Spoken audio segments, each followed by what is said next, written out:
Mas vamos lá. Pessoal, o nosso tema hoje é a interpretação teológica, tá? Quando a gente dividiu, eu, o pastor e o Júlio, que o Júlio ficou com a histórica, o pastor com a gramatical, eu fiquei com a teológica, eu falei assim, acho que eu fiquei com a mais fácil, mas agora eu não estou achando não. Mas vamos lá, vamos em frente, né? A bibliografia dessa semana foi um pouquinho maior do que o normal, porque realmente eu fiquei um pouco confusa com alguns conceitos, fui procurar mais, né? Mas o Berkoff é o nosso livro básico. Tirei bastante informação do Kaiser dessa vez, ele tem uns comentários muito bacanas sobre o que a gente vai falar. O Júlio, ele indicou um livro, esse do Andreas Kostenberg, Convite à Interpretação Bíblica, a Tríade Hermenêutica, que é muito, muito bacana. É um bitelão, tá? A gente assusta quando pega o livro. Ah, ele não está aqui perto.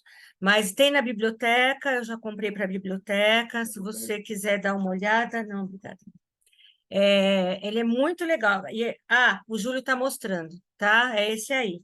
Ele é grosso, tá bom? Mas ele é bem detalhado e é bem legal. Quem gostar do assunto, é um bom livro para você ter em mãos, tá?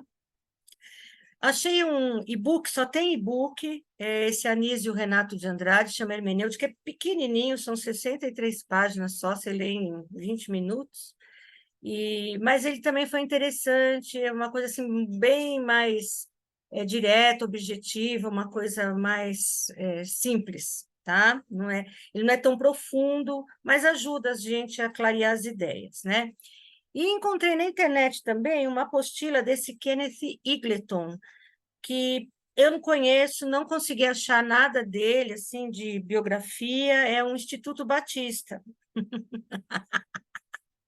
Mas eu achei também umas coisas interessantes, uns exemplos bons, e aí tirei algumas coisas de lá, tá? E muito texto na internet. Agora, a internet tem muita bobagem a respeito do que a gente vai falar hoje, então a gente tem que ter um pouco de cuidado, porque realmente tem bastante coisa que não tem nada a ver, tá? Então, a primeira pergunta que vem é por que interpretação teológica, né? Paulo, quando ele estava aconselhando Timóteo, ele falou para o Timóteo assim, é um versículo super conhecido, procura apresentar-te a Deus aprovado como obreiro que não tem de que se envergonhar, que maneja bem a palavra da verdade. 2 Timóteo 2,15. Esse é versículo que a gente decora na escola dominical. E manejar bem a palavra da verdade significa entender bem essa palavra. A palavra da verdade são as escrituras, são a Bíblia, naturalmente. Mas manejar bem a palavra não é andar com a Bíblia debaixo do braço e dar bibliada por aí, né? Hoje em dia nem acontece isso que a gente usa o celular, mas é saber utilizar as informações que você tira de lá, é saber entender, é saber interpretar, é saber aplicar os princípios que estão descritos ali à nossa vida cotidiana, tá? Então, o objetivo da gente estudar interpretação teológica é a gente ser um obreiro aprovado. Vai juntar com aquilo que a gente já aprendeu de interpretação histórica, com interpretação gramatical, léxica, dependendo do livro vai ter um outro nome, mas é interpretação gramatical que o pastor ensinou nas últimas aulas, e aí a interpretação teológica também, tá? A gente tem que entender para poder combater os falsos mestres que estão proliferando aí à torta direito. Gente, é um absurdo, né? Essa semana o José ouviu de um pastor super conhecido dizendo que agora a igreja dele aceita casamento homossexual, que eles chegaram à conclusão que é bíblico. Eu não sei qual a base que ele usou, mas está aí veiculado na internet, né? Não, o José está aqui do meu lado, que ele fica, é o meu ponto, e ele falou, não vai falar o nome, não vou falar, mas porque não vou fazer propaganda, mas vamos orar que a gente precisa muito, tá? A tríade hermenêutica é um recurso que a gente tem para ajudar a interpretação, né? Quando o Júlio falou do aspecto histórico, ele estava falando da interpretação histórica. Então, a importância da gente entender o contexto, saber para quem aquilo foi escrito, em que época, o que estava acontecendo na civilização ali, pelo menos ao redor de quem recebeu aquele escrito, por que que escreveu aquilo, né? Filosofia, as linhas de pensamento, isso tudo a gente aprende na interpretação histórica.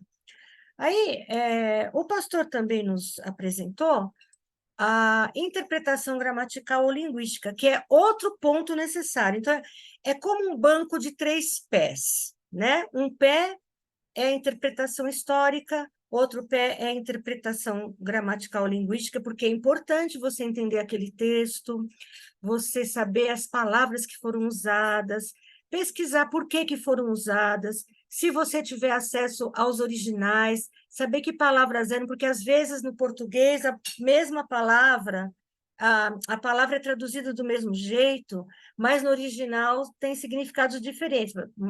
Um exemplo muito corriqueiro é amor, né? Que a gente tem vários tipos de amor, e que na Bíblia está tudo traduzido como amor. Então, é importante você estudar as palavras. Por que que aquele autor usou aquelas palavras? Por que que ele escreveu a frase daquele jeito? Por que que ele começou assim? Por que que ele deu essa explicação? Isso tudo vai na interpretação gramatical e linguística. Mas a Bíblia não é um livro comum. A Bíblia é a palavra de Deus.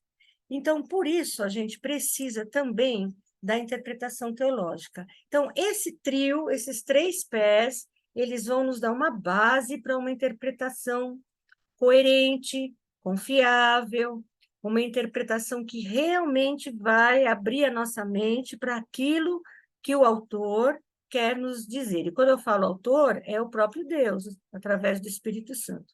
Por isso, você precisa da interpretação teológica. É Deus que é o autor da palavra, né? Então, ele é o melhor para nos explicar.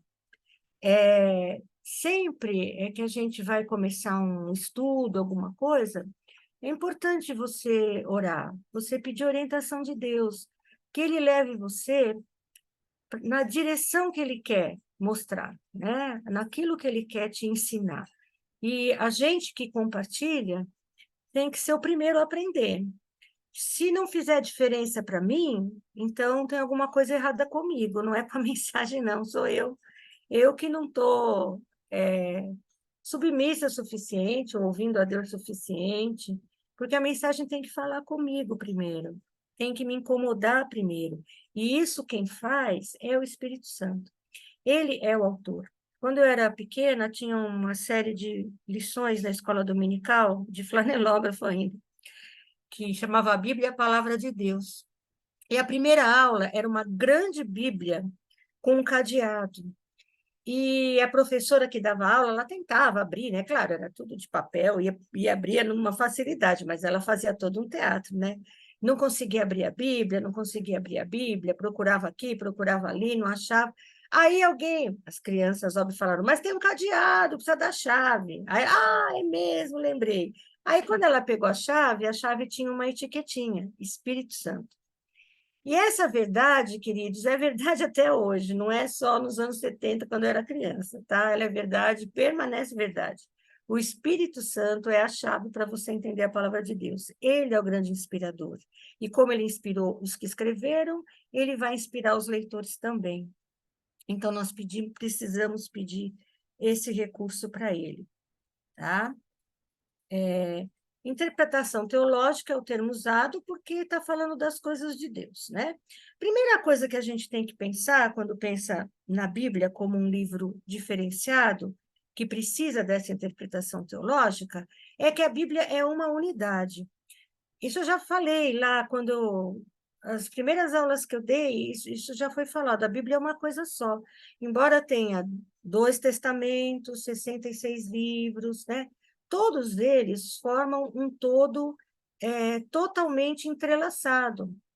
Claro que você pode ler os livros separados, a gente faz isso na nossa leitura diária, né? A gente não lê a Bíblia inteira todos os dias, a gente vai lendo por pedaços, vai lendo, que tem gente que gosta de ler direto, tem gente que gosta de ler na ordem cronológica, mas você vai lendo pedaços.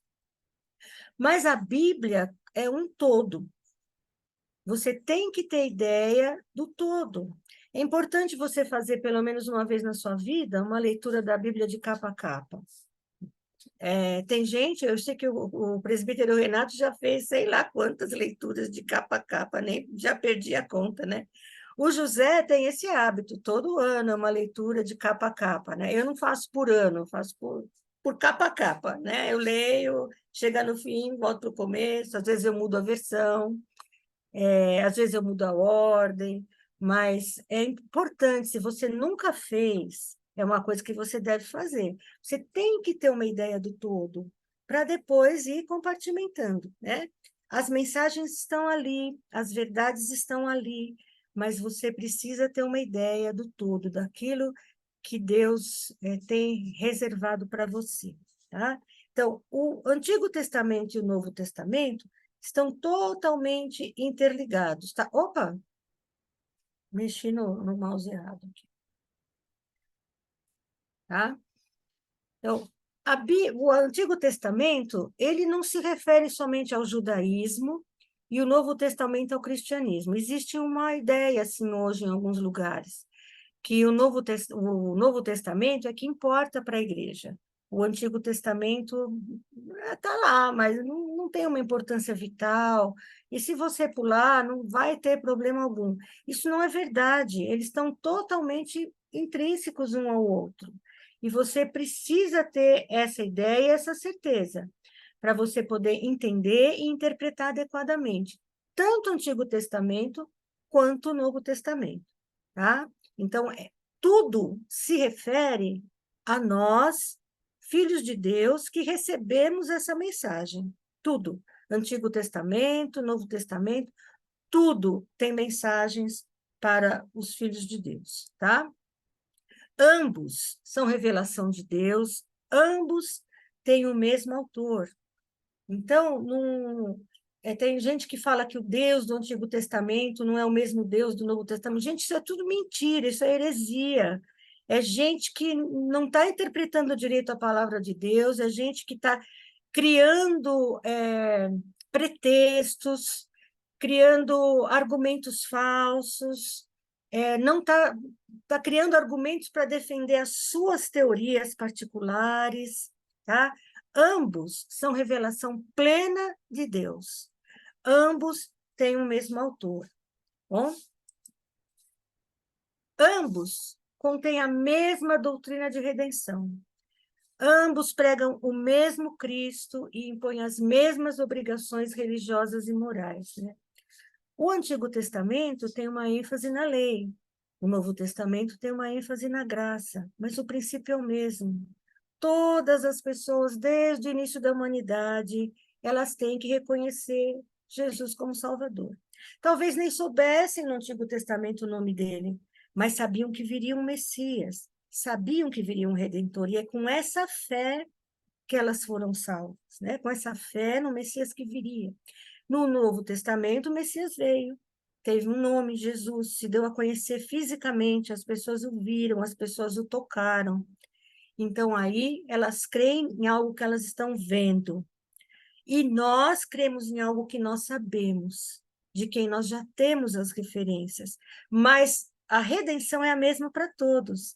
É só através do sangue de Cristo, é só através da obra redentora na cruz. E isso está claro nos dois testamentos, tá? Não muda, é perfeito nos dois testamentos. Havia símbolos no Antigo Testamento que já apontavam para isso, e no Novo Testamento as pessoas viram se realizar, né? A revelação que está contida lá na Bíblia, ela é progressiva, a gente já falou disso também, que Deus vai se revelando progressivamente. A maneira como Abraão conhecia Deus já era, vamos dizer assim, menor sei se eu posso usar essa palavra, mas era menor do que Davi conheceu, porque já tinha passado centenas de anos e Deus já havia se revelado de várias maneiras. Quando a gente lê Hebreus, né, o Hebreus 1 fala assim que, tendo Deus outrora falado através dos profetas, hoje nos fala em Jesus. Não sei se exatamente são essas as palavras. Eu lembro de um cântico que eu cantava na minha mocidade, que cantava isso, né? E é isso mesmo. A revelação de Deus foi sendo feita conforme a história foi correndo. Então, conforme o homem tinha mais condições de entender de Deus, Deus ia se revelando mais e mais e mais e mais, até que ele vai se revelar na plenitude quando Jesus voltar. Então, nós também estamos nesse processo. Obviamente, hoje, a gente conhece mais de Deus do que os reformadores. Embora eles tenham estudado muito a palavra de Deus, tenham criado bases para a gente seguir em frente, mas a revelação de Deus para nós hoje já é maior do que eles tiveram, que já era maior do que os patriarcas tiveram, porque essa é a revelação que Deus vai dando, uma revelação progressiva, vai aumentando em definições, em clareza, né? Deixa eu só me achar aqui no meu script. Ô, Débora, de uma certa forma, não, acho que a gente pode dizer de modo absoluto que esse nosso conhecimento ele será sempre progressivo, porque a eternidade é conhecer a Deus e o seu Filho, e esse conhecimento ele é infinito. Já Então, pensou? é sempre um progresso, será sempre uma oportunidade de saber algo novo ou perceber Deus de uma forma nova, renovada. Que maravilha, né, pastor?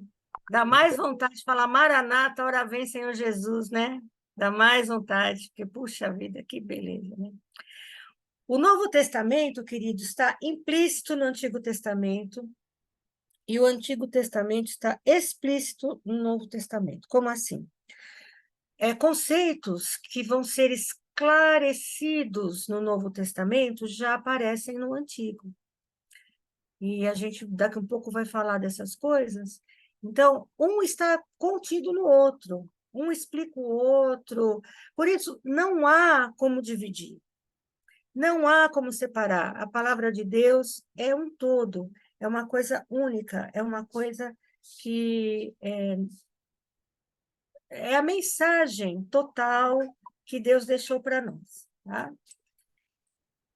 O Antigo Testamento aponta uma chave para a interpretação do Novo Testamento. Então, sabe aquele episódio de Moisés, lá em Êxodo, que ele levantou a cruz com uma serpente?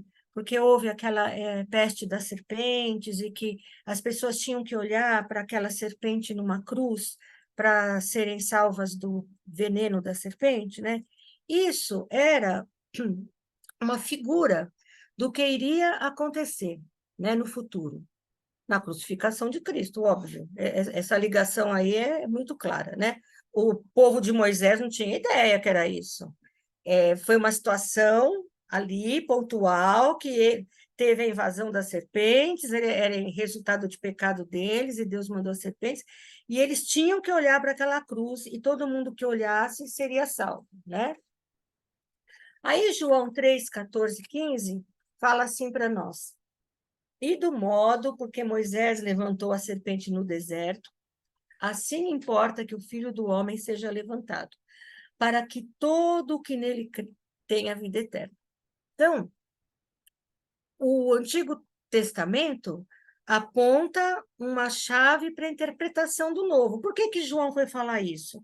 Porque era um fato conhecido, era uma situação que todo mundo conhecia, porque eles estudavam a lei, eles estudavam o Pentateuco, e eles sabiam daquela situação, e talvez naquele momento nem entendessem o que tinha acontecido, mas aí no Novo Testamento eles vão ter a concretização dessa figura que é apresentada lá. Então, o Antigo Testamento aponta uma chave para você interpretar o Novo Testamento. Jesus, quando João fala isso aqui, né? Ele está falando daquela serpente que aconteceu no deserto, que, por sua vez, já estava apontando o que iria acontecer no futuro com a vinda de Jesus, tá?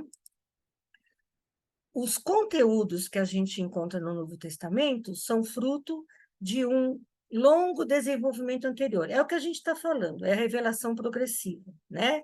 Cada vez vai acrescentando mais informações, mais situações, experiências que mostram às pessoas o que aquilo quer dizer. Então, o conteúdo de um é fruto do desenvolvimento do outro, tá?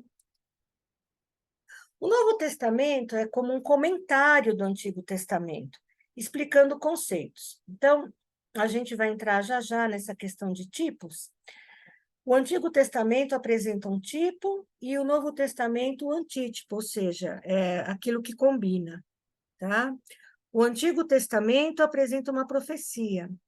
De ti, Belém, sairá, não sei o versículo, esqueci, mas de ti, Belém Efrata, né? É a profecia. O cumprimento vai acontecer quando Jesus nasceu lá em Belém. E José, o meu ponto está me ajudando aqui, Miqueias 5:1, né?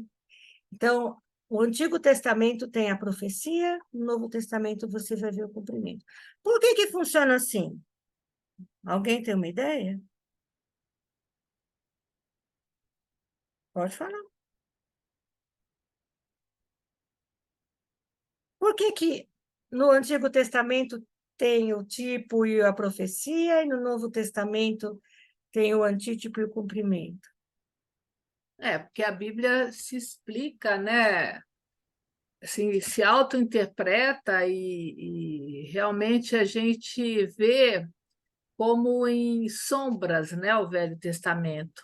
E, de repente, tudo é revelado no Novo, né? Acho que foi É, Calvino que falou isso, foi, pastor? é, Que as escrituras se auto-explicam?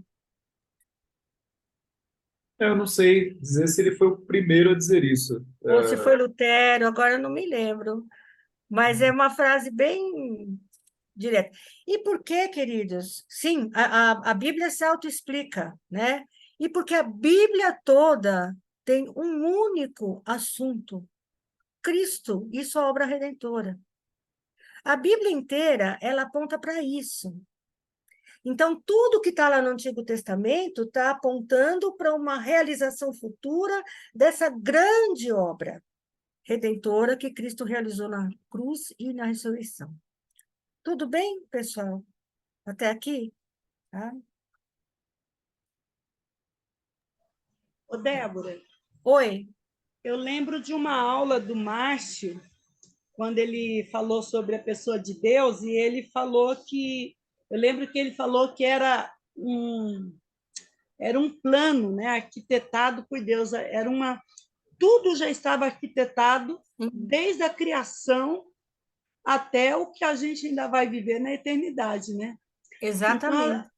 a gente não, eu acredito assim que o ser progressivo é porque a gente não tinha capacidade mesmo de entender tudo de uma vez só. Não.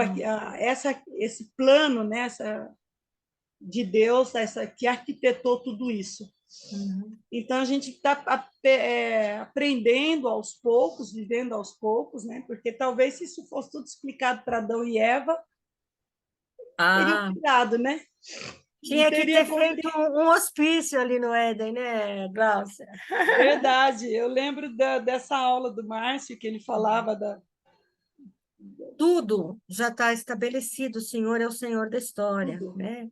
E tudo que acontece está debaixo da orientação plena e perfeita do Senhor.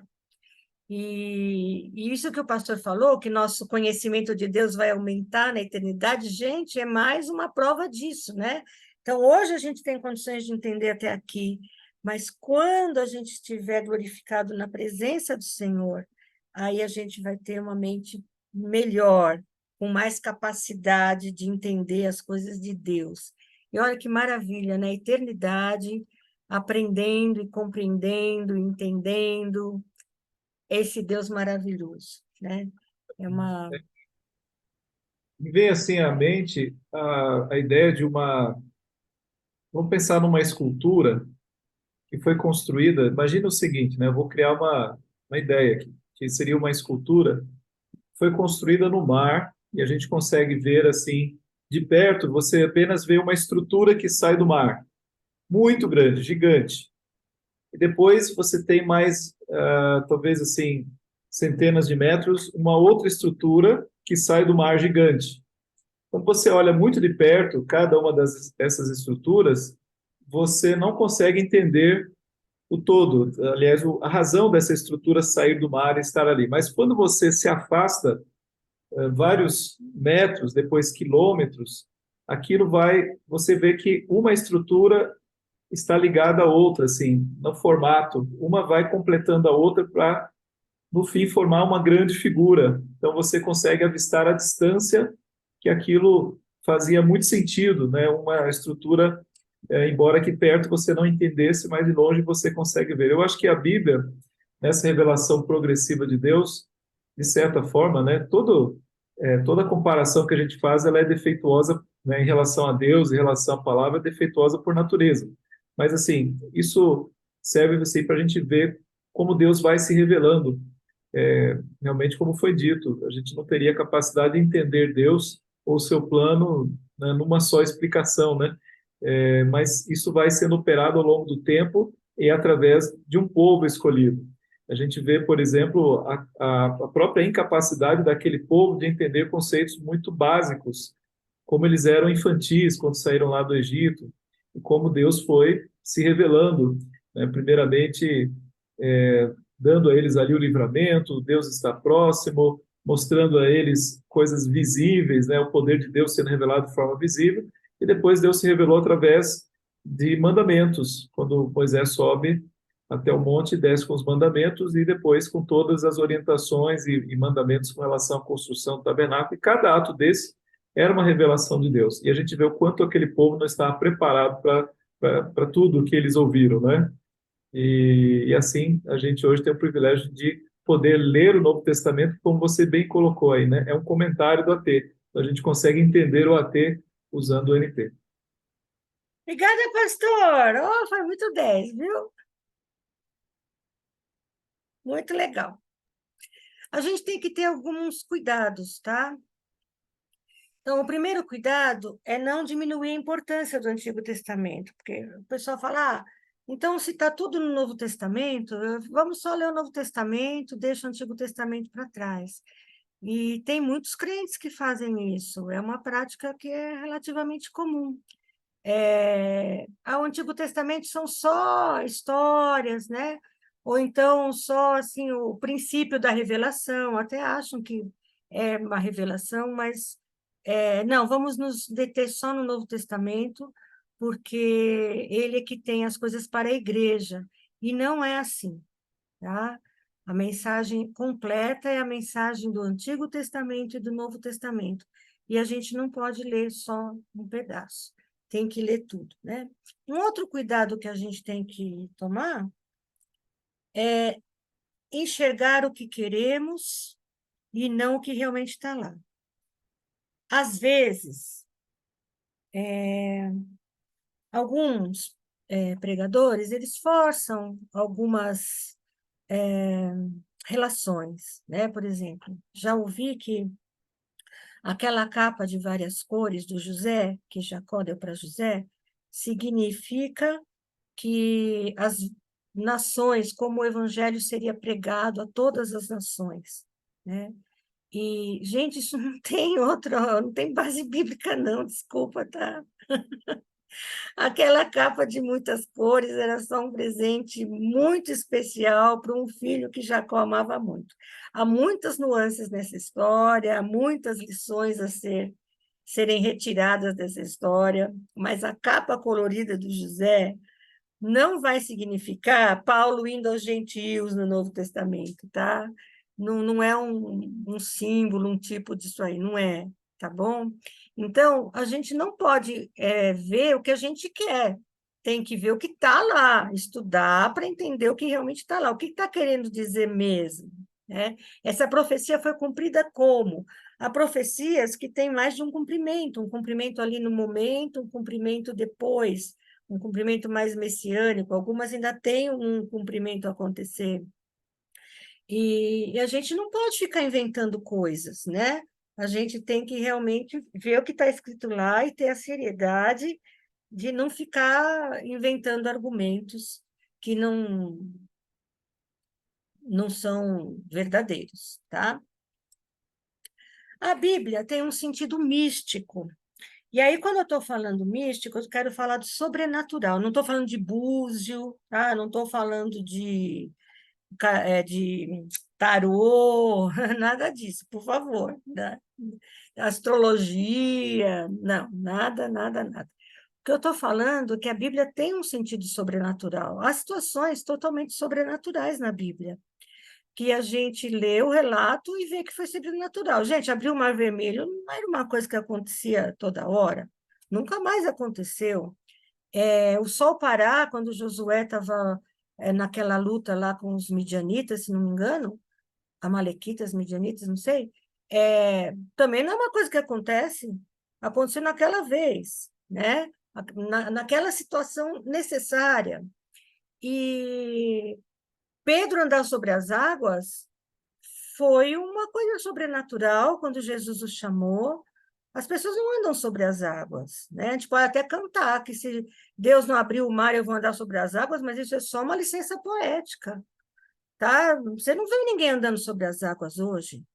Então, as coisas não é que foi mentira, mas é que é uma coisa sobrenatural, não é uma coisa natural que acontece com todo mundo, que é uma experiência corriqueira, tá? Então, a Bíblia tem o seu sentido místico e a gente tem que aprender a valorizar e a interpretar. Isso faz parte da interpretação teológica, tá bom?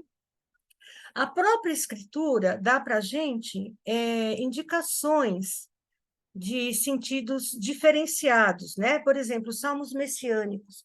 Quando você lê o salmo messiânico,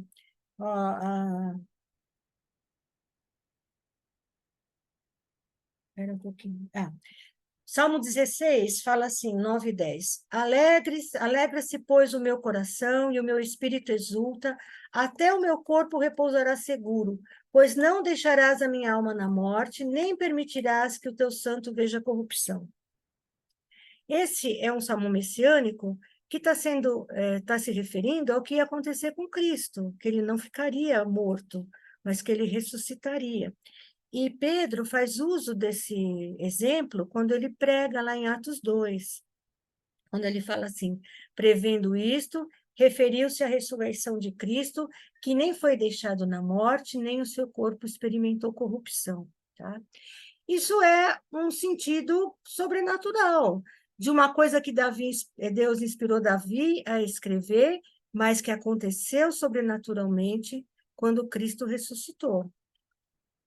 Então, salmos messiânicos têm muito dessas revelações divinas do Senhor, né?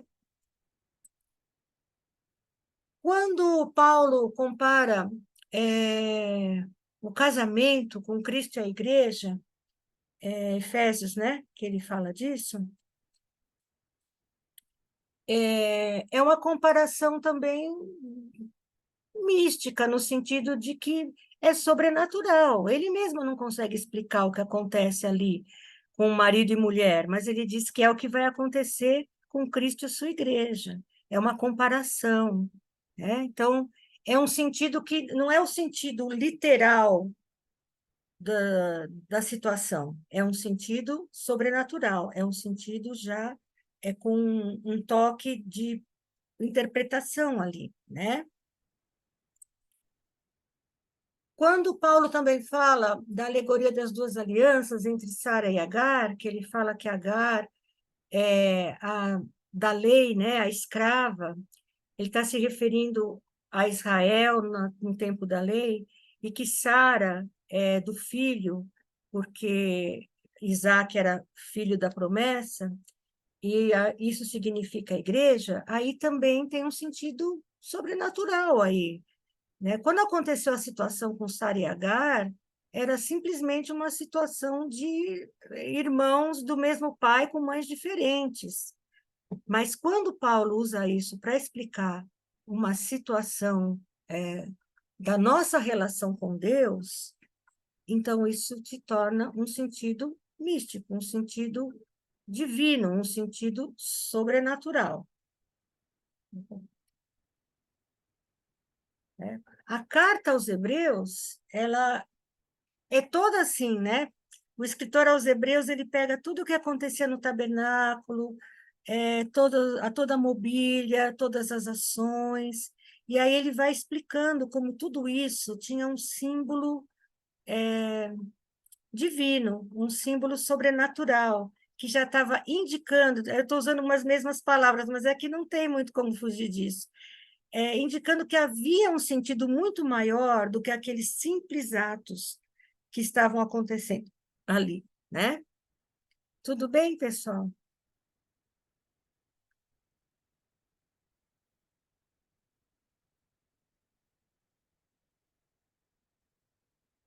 E aí a gente vai entrar agora na discussão de duas ferramentas que a Bíblia usa para nos explicar essas verdades, né? Tipo e símbolo. Existem muitas outras comparações, tá? Existe a alegoria, a própria parábola, mas a gente vai ficar no tipo e símbolo. E vou dizer para vocês que se alguém de vocês fizer um curso, montar um curso sobre tipologia bíblica, eu serei a primeira aluna, porque é um assunto bem complicado e um assunto assim super rico e interessante, mas que a gente precisa ter muito cuidado para poder explicar, né? A Bíblia, então, usa comparações, né? Deus, ele se revelou não somente em palavras, mas também em fatos.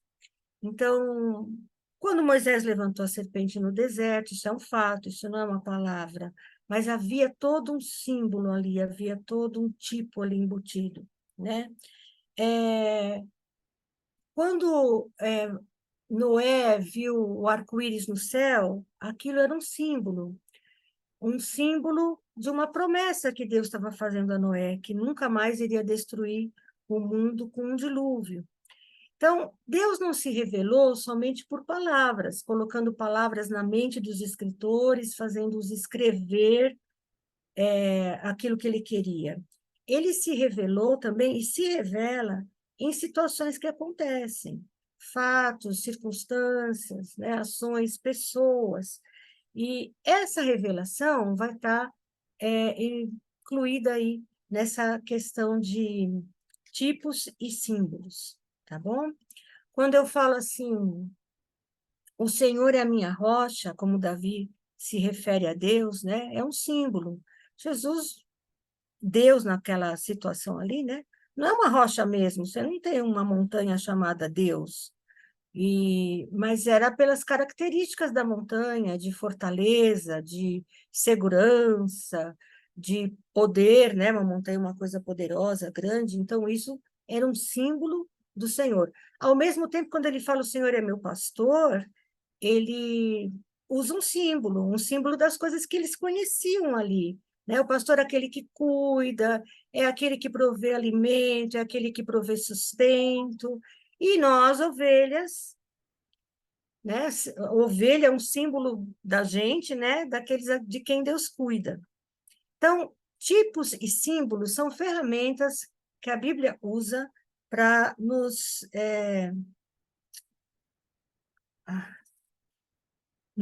ensinar, nos esclarecer verdades bíblicas, tá? Ambos, tanto o símbolo como o tipo, eles apontam para alguma coisa além de si mesmo. Então, o Senhor é meu pastor, é um símbolo, aponta para uma coisa além do pastor, que o Senhor é o cuidador, que o Senhor é o provedor, né? A vida de José, com todos os seus percalços e tudo mais, é um tipo de Cristo, no sentido de que ela aponta a figura de Jesus mais lá para frente. Ambos estão mostrando alguma coisa que vai além do que ele diz em si, né? Então, quando Jesus alimenta a multidão, era uma necessidade física, as pessoas precisavam do alimento, mas logo depois ele vai falar que ele é o pão da vida, então, que é o alimento espiritual. Então, são tipos, são símbolos que Deus vai usando para nos esclarecer aquilo que ele quer que a gente entenda melhor, tá? O tipo, ele vai estar ligado sempre a uma pessoa ou alguma coisa que vai acontecer no futuro, tá? Uma ligação futura, é meio uma profecia, mas não é uma profecia declarada, né? Vou voltar à história de José. Ali não é uma profecia declarada da vida de Cristo, mas está apontando para uma situação futura, que Jesus também não seria aceito pelos que eram da família dele, Jesus também seria vendido por 30 moedas de prata, Jesus também sofreria humilhação e afronta. Não é uma profecia sobre Jesus, é um tipo, é alguém que está apontando para algo que vai acontecer no futuro. Então, o tipo sempre tem uma conotação de futuro e está sempre ligado a uma coisa mais espiritual, tá? A uma verdade espiritual. Já o símbolo é um objeto material e ele não tem o tempo necessário, assim, não tem uma ligação no futuro, ele pode ser uma coisa do passado, que vai acontecer ali no momento ou depois, né? Nos profetas, nas profecias não, nos profetas, a gente vê bastante símbolos, por exemplo, quando a esposa de Ezequiel morreu e Deus manda que Ezequiel não chore. É um símbolo do que iria acontecer com Israel, né? Não é uma profecia declarada, as pessoas ali talvez nem tenham entendido exatamente o que aquele símbolo, né, os contemporâneos de Ezequiel, o que estava acontecendo, mas era uma figura, um símbolo do que aconteceria com Israel, né? Seria derrotado, seria aniquilado e não haveria quem chorasse por ele, tá? Quando a gente vê aquela história de Isaías também, né, não, Jeremias, acho que é Jeremias, que vai comprar o cinto, né, um cinto novo, e prende a roupa com o cinto, e depois Deus manda ele enterrar o cinto, né? Jeremias. Então, também é um símbolo, está indicando alguma coisa que iria acontecer com aquele povo, alguma coisa que iria acontecer com eles, mas não podia ser ali naquela época, né? E Jeremias participou mesmo do cativeiro, né? Então, o símbolo ele não tem uma função de futuro. O símbolo pode ser uma coisa que está acontecendo ali, que está representando alguma coisa. Quando a gente fala que Jesus é o leão, né? A gente não está querendo dizer que Jesus é um leão, é um símbolo que aparece várias vezes na Bíblia, né? Mas ele é um leão pela força, ele é um leão pelo poder, né? Mas Satanás também é comparado a um leão.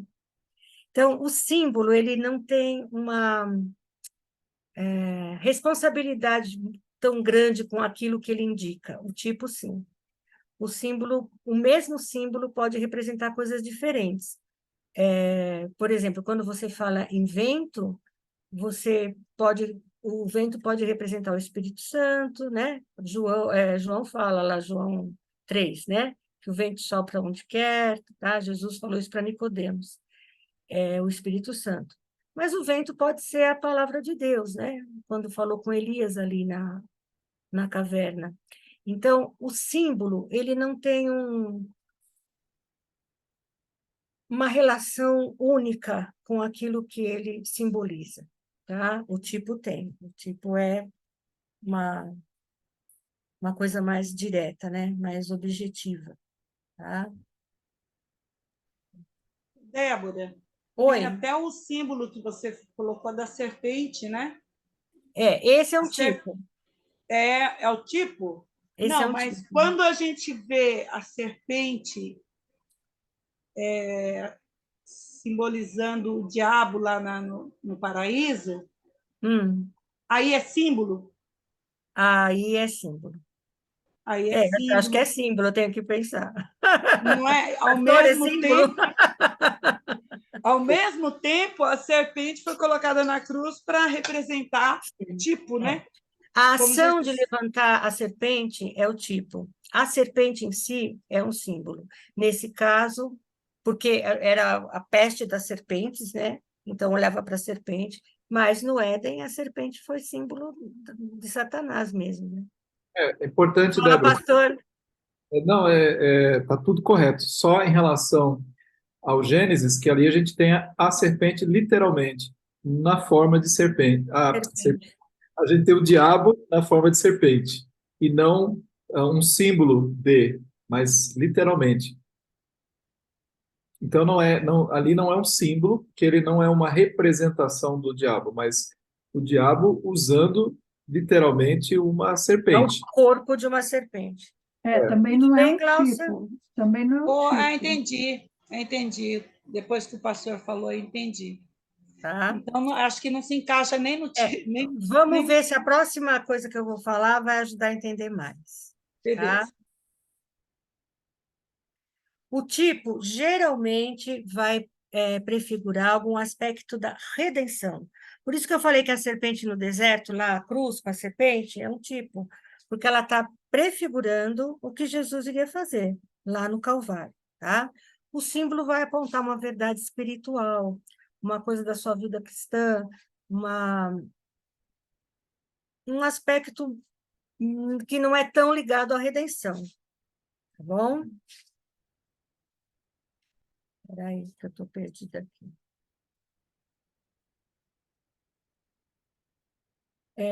Quando a gente fala, por exemplo, de pomba, a pomba pode significar pureza, que é uma verdade espiritual, pode significar o Espírito Santo, que também é uma verdade espiritual, mas não tem nada a ver com a redenção. Não tem nada a ver, que eu digo assim, não é diretamente ligado à redenção, né? Quando os sacerdotes entravam no Santo dos Santos uma vez por ano para apresentarem o sacrifício, isso era um tipo do que Jesus faria, né? Ele seria o grande sacerdote, como Hebreus vai explicar isso, o grande sacerdote que iria fazer o sacrifício uma vez para sempre, e não ia precisar mais de nenhum sacrifício, né? Mas isso era um tipo da redenção, do que iria acontecer. Todo o tabernáculo é um grande tipo de Cristo da redenção, mas o mobiliário do tabernáculo é recheado de símbolos, porque cada coisa ali dentro do tabernáculo tinha um significado. Gente, o livro de Hebreus é riquíssimo nisso. A gente tinha que estudar qualquer hora o livro de Hebreus com essa visão, porque o mobiliário eram símbolos, símbolos de coisas que iriam, verdades espirituais que estariam sendo declaradas ao povo, né? O povo não tinha toda essa visão, porque era uma revelação progressiva, né? Hoje nós temos, o povo não tinha toda essa visão, embora eles soubessem que tudo ali tinha uma razão. Nada ali era à toa, nada ali era só um capricho de Deus. A madeira que foi usada, o tecido que foi usado, as cores que foram usadas, tudo ali tem um significado. O estudo do tabernáculo é riquíssimo também. E se estudar com Hebreus, então, vai ser mais rico ainda, né? Baita dica de assunto para a escola dominical, hein, Débora? Tá vendo, Júlio? A gente tem que conversar sobre isso mesmo, né? Aí uma coisa que eu já falei, estou repetindo, né? O tipo é um só paralelo, tá? Ele só tem a representação. A serpente lá elevada no deserto estava apontando para o sacrifício de Cristo. Jonas, dentro ali do grande peixe, estava apontando para os 3 dias que Jesus estaria dentro da tumba e depois ressuscitaria, tá? Já o símbolo pode ter mais de um paralelo, tá? Como eu já falei. Tudo bem até aí? Ai, meu Deus, eu sempre pego o mouse errado, né? Agora, algumas observações com tipo e símbolo, tá bom? Eu estou aqui. Gente, já passei da hora. Não considerar alguma coisa má na Bíblia como tipo de uma coisa boa, símbolo de uma coisa boa. Por exemplo, tem muita gente que diz que aquela situação do, eu vou ser bem rápida agora, do Jacó, que ele pega pele e põe no braço para enganar Esaú, para receber a bênção da primogenitura, que isso daí é uma representação das vestes que a gente recebe quando recebe Jesus, que a gente é limpo e é transformado no filho que recebe a bênção. Gente, isso não tem nada a ver, tá? Uma coisa errada, Jacó errou. Aquilo foi um ato horroroso, foi uma mentira, tá? Foi uma traição ao pai. Eu não vou entrar nessa história toda, né, que vocês conhecem. Então, não dá para usar uma coisa tão errada como símbolo de uma coisa boa. Não, essas minhas novas vestes, aí eu me vesti, ganhei a primogenitura, não tem nada a ver, tá? Isso aí é só elucubração, tá? Todo tipo é um símbolo, mas nem todo símbolo é um tipo. Bom, o símbolo é mais geral. Agora, os símbolos que convergem para a redenção, que têm só um paralelo, que levam a nossa mente para fatos da redenção, esses são tipos. Tá bom? Os tipos não têm uma natureza complexa, tá? São coisas diretas, são observações diretas, são comparações diretas, tá bom? Mas a gente não pode exagerar também, tá? Aquela história do José da capa colorida, dizer que, né? Essa área, gente, é muito assim, interessante, mas ela é muito difícil. Você acha gente falando de tudo, de todo lado. É difícil você chegar num consenso para ter uma ideia mais objetiva, né? E o E a Berkoff, gente, ele é muito extenso nesse assunto, tá? Quem for ler o Berkoff, esse capítulo, é o último capítulo, tem que ter bastante paciência, porque ele é muito extenso. E muita informação que depois é difícil de você organizar, tá? Mas a gente precisa ter muito cuidado, porque a gente vive num...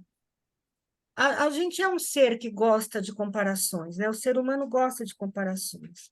Então, é muito fácil você arranjar pelo em ovo, né? Coisas onde não tem, ô tá bom? Débora, eu estou me lembrando do estudo das escolas de interpretação, né? Alegoria, a escola alegórica é isso aí, é É, exacerbar, achar que, né, que um ponto é um tratar de Tordesilhas, Então, né? na interpretação teológica, esse é um risco, porque você começa a ver um monte de coisa, um monte de coisa, um monte de coisa, achar tudo interessante e começa também a pensar, mas será que isso tem a ver?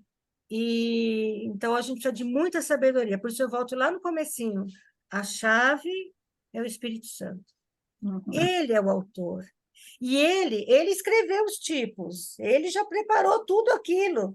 Então, é ele que sabe nos explicar e nos dar as orientações e as comparações certas, né? O tipo, ele representa uma verdade num estágio inferior, tá? O antítipo é a concretização do tipo depois, né? Representa essa verdade num estágio superior, tudo bem? Voltamos à revelação progressiva, tá? Como o pastor falou, no início os israelitas eram muito ingênuos, então tinha que aparecer mesmo como uma coluna de fogo, ele tinha que o jeito de tratar tinha que ser assim. No Novo Testamento não precisa mais, né? Porque ele já se revelou tantas vezes, de tantas maneiras, que as pessoas não precisam mais dessa revelação tão minuciosa, né? Tão infantil, vamos dizer assim, né? Ô, Gente, Débora, oi. eu estava pensando aqui na questão das crianças, né? Quando a gente conta história para criança e vai falar de Jesus e tudo mais, a gente usa muito símbolo, né? Porque, Usa. porque exemplifica E aí a gente tem que tomar muito cuidado também, porque há muito material de escola dominical que acaba ensinando inverdades para as crianças, né? Muita coisa furada. Muita coisa. Então, a questão do símbolo, para a criança é muito importante, porque você lê um texto para ela, muitas vezes ela não compreende. Né? Eu vi a explicação da menina domingo na igreja, que gracinha, né? Ela fazendo a Foi comparação lá do demais. texto. Foi incrível. Então, eu vejo assim que os professores de escola dominical que ensina, né, para criança, a Deviam escolha, todos estar fazendo esse curso de hermenêutica. não é? É muito A perigoso risadinha do você, Júlio. muito perigoso você pecar aí com a questão dos símbolos, né? E incutir mensagem que não é verdadeira Que na não é cabeça das verdadeira, né? Sim. Essa é uma E- área bem discutida e a gente tem que ter muito cuidado. Gente, esse por é, hoje, era isso que eu queria apresentar. Não sei se o pastor quer acrescentar alguma coisa, ou o Júlio. Não, da minha parte, excelente, Débora. Isso aqui é o puro suco do milho verde, né? Assim, sem nenhum conservante, né? De fato, é o que a gente tem que se atentar no estudo da palavra, que você colocou lá, né? Talvez uma outra palavra seja, quando você colocou não exagerar, né? Mas é simplificar mesmo. O tipo apresenta uma ideia central, atenha-se a essa ideia central. Quando você tenta ampliar essa visão para detalhes, é onde as pessoas se perdem. Mas assim, normalmente as ideias quando são apresentadas sobre um tipo, elas são bonitas, né? Elas acabam né, fazendo você enxergar coisas que fazem sentido à luz daquilo que você está conseguindo enxergar. Mas será que é aquilo que o texto queria efetivamente apresentar? Então, é melhor você se concentrar no que é a ideia central, né? Simplifique. Mas está perfeito, Débora. São as mensagens alegóricas, né, pastor? Como é fácil você criar uma mensagem cheia de significado onde não é nada daquilo, né? Eu trouxe até um exemplo atrás no curso de uma mensagem que eu ouvi de um pastor falando, né, do pão nosso de cada dia. O pão não é o pão material, o pão representa o pão espiritual, né? E aí você começa a forçar ao texto uma ideia que não está lá, E não está lá. né, de leitura natural e dentro do próprio contexto, né? Você começa a gerar aí outras possibilidades e aí o céu é o limite. Então, sempre o contexto é o nosso guia, né? A gente tem que estar atento ao contexto. Daí a necessidade de ler o trecho todo, né? De você ter uma visão maior para chegar no menor, né? Mas isso que você colocou aqui no final é excelente, porque mostra essa noção da revelação progressiva, né? O antítipo, ele é a visão superior, porque é a visão perfeita, é onde Deus quer nos levar a ver. Então, você tem realidades do Antigo Testamento que representam um pouco de Deus ou algo acerca do Senhor Jesus Cristo, mas somente ver o Senhor Jesus Cristo é que você atinge, né, esse estágio superior. Então, ele é algo que ele é sempre o tipo propriamente, ele é sempre incompleto, né? Ele não é só inferior, ele sempre será incompleto. É tudo aquilo que você tenta usar para representar uma realidade espiritual ou uma realidade divina será sempre limitado, né? Ele será sempre incompleto por natureza. Então, o que a gente aprendeu no Antigo Testamento, embora seja a forma de Deus revelar uma realidade espiritual ou divina, ela por natureza ela vai ser incompleta, porque completo só mesmo a coisa em si. Recentemente, não sei se eu comentei aqui, se eu estiver sendo repetitivo, me perdoe, mas até houve uma situação na igreja em que nós íamos cantar um cântico, um cântico que foi cantado, inclusive, né? E a Amanda me passou a letra da música e falava de Cristo e dizia o seguinte: como uma flor machucada no jardim, né? E se referindo a Jesus Cristo, como uma flor machucada no jardim, não lembro a continuidade da música, ele se deu por nós, se deu por mim, se deu por nós.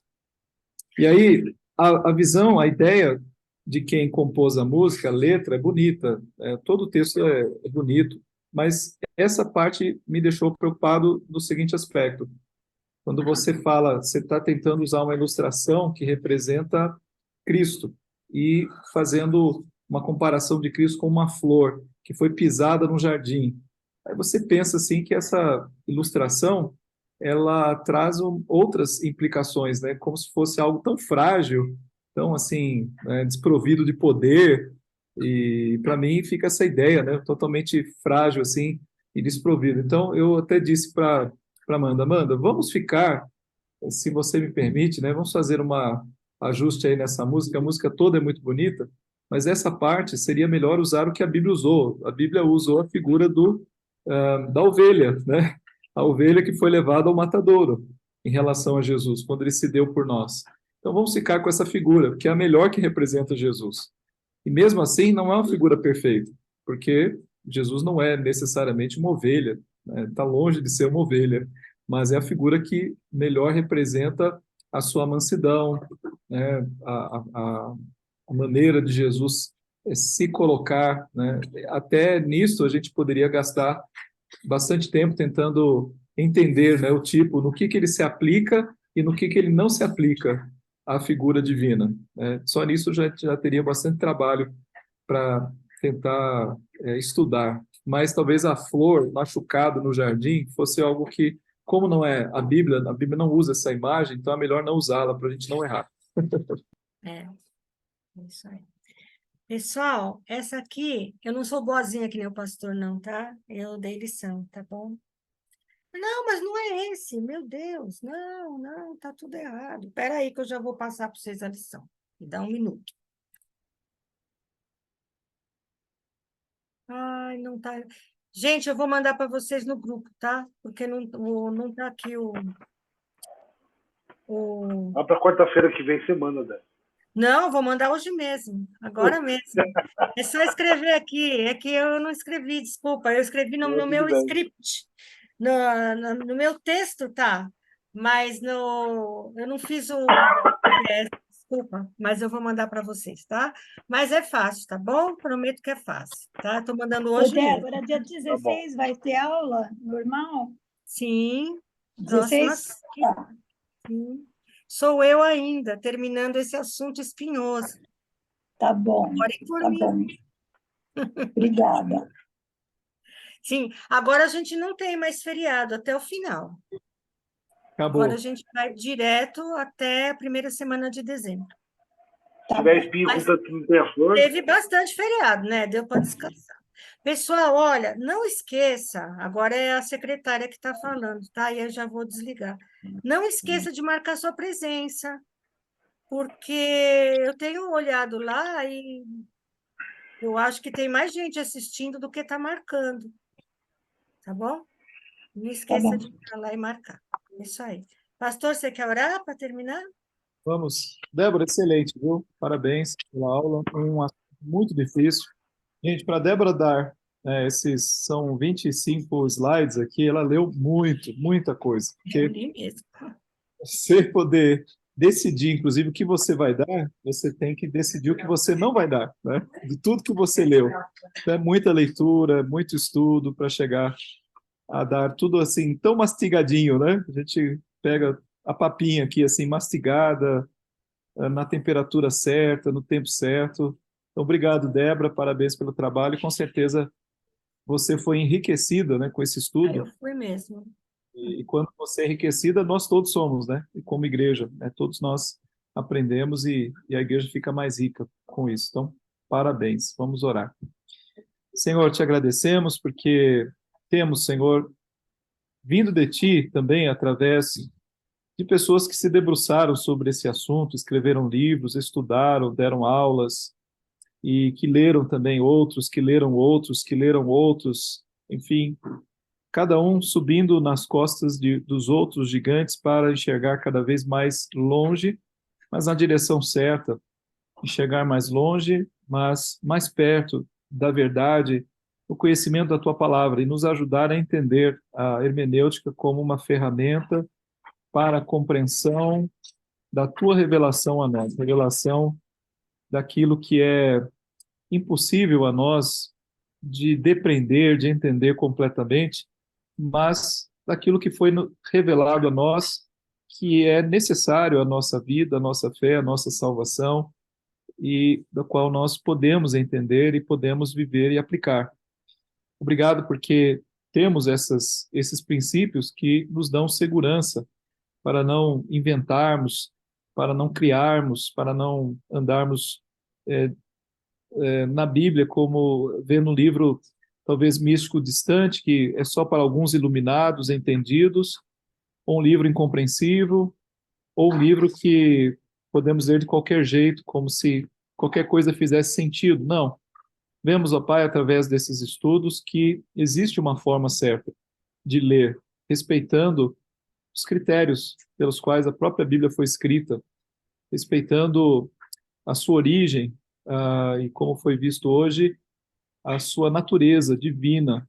Não é um livro que traz uma história simplesmente humana, escrito por homens, mas traz uma revelação e por isso nós devemos entendê-la dentro do seu contexto. Obrigado, Senhor, porque isso só é possível por causa do teu Espírito, não por métodos e através de estudos ou uma dissecação do texto, como qualquer estudioso poderia fazer de outros autores e outros textos, mas isso é dado apenas àqueles que têm o teu Espírito, aqueles a quem o texto bíblico faz sentido e se aplica e transforma e nos alimenta e nos aproxima e nos ajuda, nos alegra, nos fortalece, nos faz vencer o maligno, nos faz também ter condições de lutar contra o pecado e assim, ó Pai, fazer a tua vontade. Obrigado por isso, obrigado porque é o nosso prazer estudar a tua palavra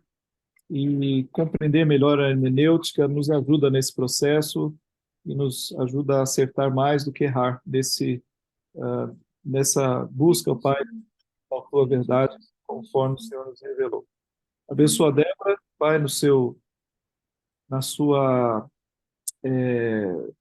nessa cruzada da sua vida de buscar te servir e, ao fazê-lo através do ensino, que o Senhor continue usando a sua vida, aprofundando cada vez mais o seu conhecimento e fazendo com que a nossa igreja seja cada vez mais rica através da vida dela, Pai. Amém, Jesus. Abençoa cada aluno, cada irmão que esteve aqui, os que vão assistir ainda a aula, que todos sejam enriquecidos através disso. Em nome de Jesus, amém. Amém, Senhor. Amém. Amém. Pessoal, estou mandando para vocês, tá? Bom, Keep Tchau, calm and pessoal. do your homework. Tchau. Vem agora. Então, esse que está no computador não é a lição, né? Não é. Tá. Não. Gente, boa Tô noite, mandando viu? agora no grupo, tá? Boa noite, gente. Obrigada, Boa obrigada noite a mesmo. todos. Obrigada, Boa noite. Débora. Boa Tchau, noite. tchau. Linda, se Deus quiser. Mua. Beijo a Nota todos. 10, nota 1000. Maravilhosa, minha amiga. Foi mesmo. Foi mesmo. Muito bom. Foi excelente. Parabéns, Débora. Já sumiu, ó, nem está aí ela para receber os parabéns. Pois é. do outro lado Boa agora. noite. Boa Tchau, noite, gente. gente. Até domingo, se Deus quiser. Até Até domingo. domingo.